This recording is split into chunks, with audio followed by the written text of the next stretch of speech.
En todo el sistema de salud, lo que estamos haciendo en todo el sistema de salud es justamente priorizando a nuestros pacientes y clasificando. Todo el sistema de salud está preparado para que cuando llega un paciente sepamos si el paciente tiene sin signos de alarma, con signos de alarma y dengue grave.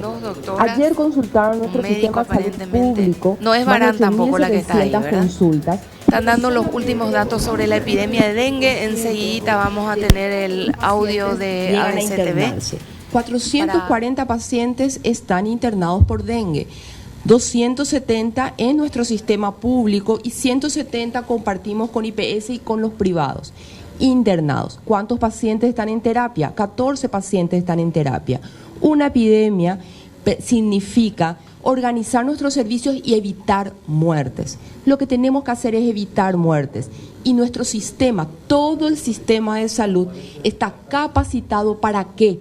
Para que en esa espera se pueda clasificar. Porque ¿qué es importante? El 90% de los pacientes que están febriles son pacientes sin ningún signo de alarma.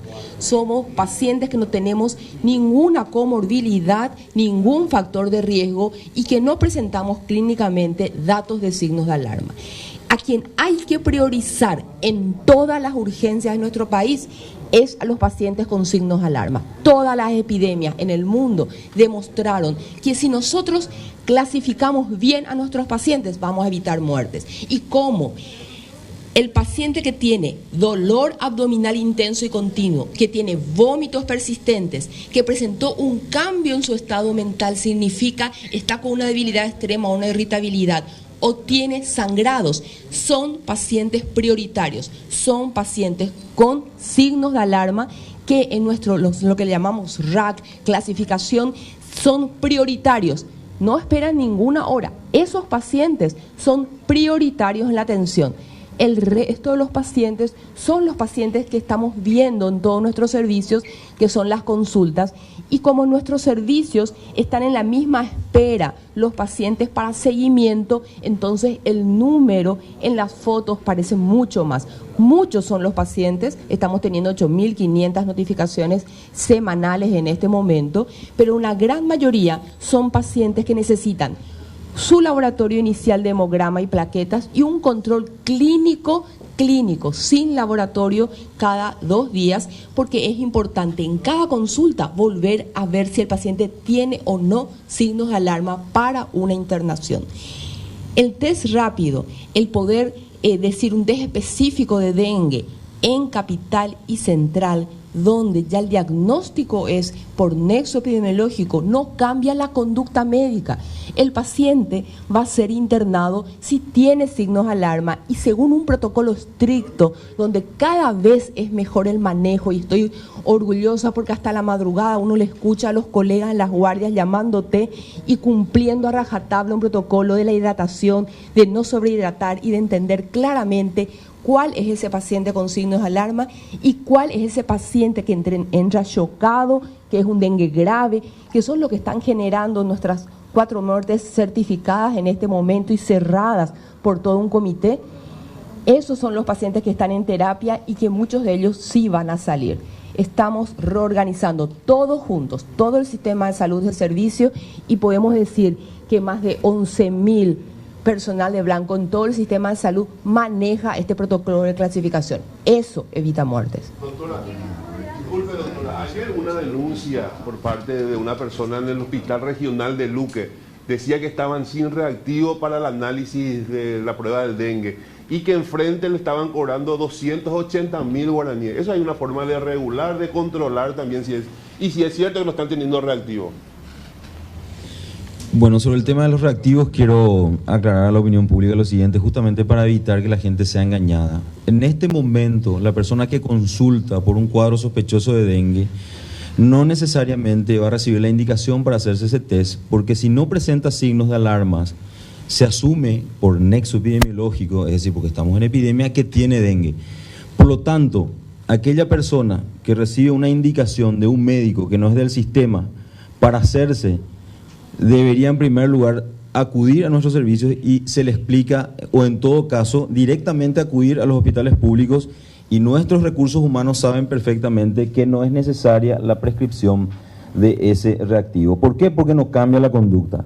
Y eso es muy importante recalcar por dos aspectos. En primer lugar, para no generar una expectativa de que al llegar a la consulta todos van a salir con la indicación de hacerse este estudio, porque no es necesario.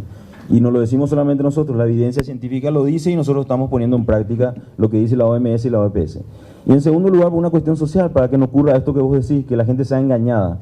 Entonces, a la opinión pública es importante aclararle que los estudios laboratoriales que habitualmente se pedían en otras épocas ya no son necesarios, porque ya sabemos que ante signos y síntomas similares al dengue se asume que lo es.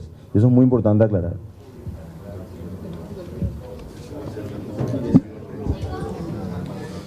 Sobre el punto por agregar, el diagnóstico del dengue es clínico y los estudios laboratoriales se piden a pacientes que ingresan para monitorear la epidemia y también identificar el perfil o el tipo del dengue que entró, para de esa manera epidemiológicamente llevar un registro y controlar.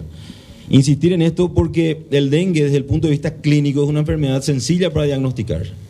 No necesitamos muchos recursos más que la experiencia y el protocolo, que es muy claro. Y sobre ese punto les reitero que existe un documento que es justamente la Estrategia de Gestión Integrada, que es un documento accesible y entendible para todos, que pueden llevar, ahí le podemos facilitar para entender un poco la planificación que el sistema de salud en general, tanto público y privado y mixto, es decir, las Fuerzas Armadas, las universidades, etcétera, están implementando, porque como órgano rector nosotros sugerimos, y esto surge del consenso del trabajo de todos. Es importante recalcar esto porque si bien el dengue genera cierto tipo de incomprensión desde el punto de vista de que hay muchos pacientes que van a los hospitales, que forman filas, toda la respuesta está planificada, pero hay un detalle importante: biológicamente nosotros no podemos predecir el número, porque el comportamiento de los agentes que producen esta enfermedad son impredecibles, por más de que la herramienta para eliminar el dengue es sencilla: limpiar las casas, eliminar los criaderos. Y al respecto hay un detalle muy importante. Nosotros tenemos una planificación que implica ir observando el comportamiento y el aumento de los casos, y en base a eso modificamos el perfil de atención. ¿Qué quiere decir eso?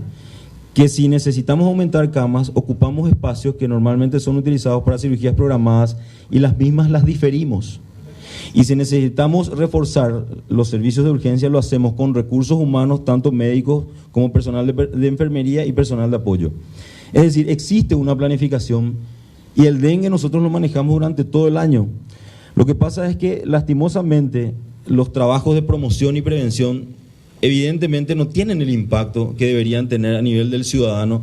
Por eso es que encontramos todavía altos niveles de infestación. Lo óptimo es menos del 1%, aceptable entre 1 y 4.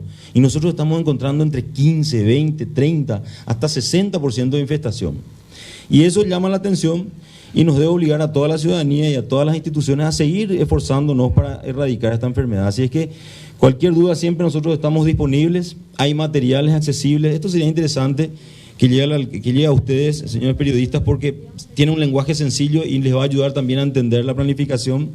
Y por supuesto nosotros estamos abiertos, la información siempre es transparente, informamos los viernes por una cuestión de organización también, pero en todo momento nosotros podemos proveer de la información.